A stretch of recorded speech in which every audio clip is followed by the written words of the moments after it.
একদিন বিশ্বনবী বললেন, বান্দার কোনো হক আল্লাহ কোনোদিন ছেড়ে দেয় না। আল্লাহর হক আল্লাহ মাফ করে, বান্দার হকের মাফ নাই। যদিও আমি নবী, আমার উপর যদি কোনো হক থাকে বলো, আমি দিয়ে দেব।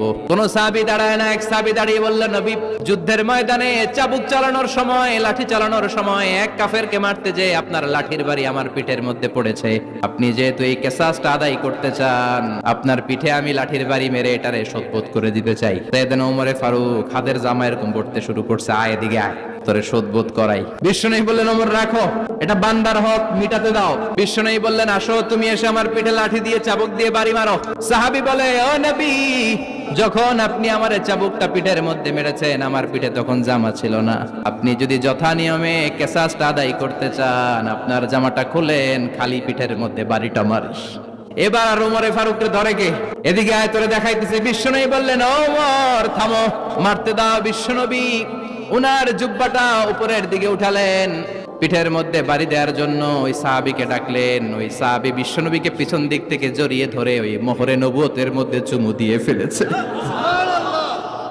সাহাবী বললেন, নবী গো, এই নাটক করার জন্য আপনি আমারে মাফ করে দিয়েন। আপনি বিশ্বনবী, উদম গায়ে আপনারে দেখা যায় না, খালি গায়ে আপনারে দেখা যায় না। শুনেছি আপনার পিঠের মধ্যে মোহরে নবুয়ত আছে। অনেক দিনের সাধনা, জল্পনা কল্পনা, আপনার মোহরে নবুয়তে আমার ঠোঁটটা আমি লাগাবো। আপনার মোহরে নবুয়তের মধ্যে আমার ঠোঁটটা লাগিয়ে আমার ঠোঁটটারে আমি জাহান্নাম থেকে পরিত্রাণ করাবো। এজন্য প্ল্যান প্রোগ্রাম করে এতক্ষণ আপনার জামাটা খুলতে বলেছি। আপনার উপরে আমার কোনো হক নাই। আমার আব্বা মা, আমার সম্পদ, আমার জীবন আপনার জন্য কোরবান গো নবী।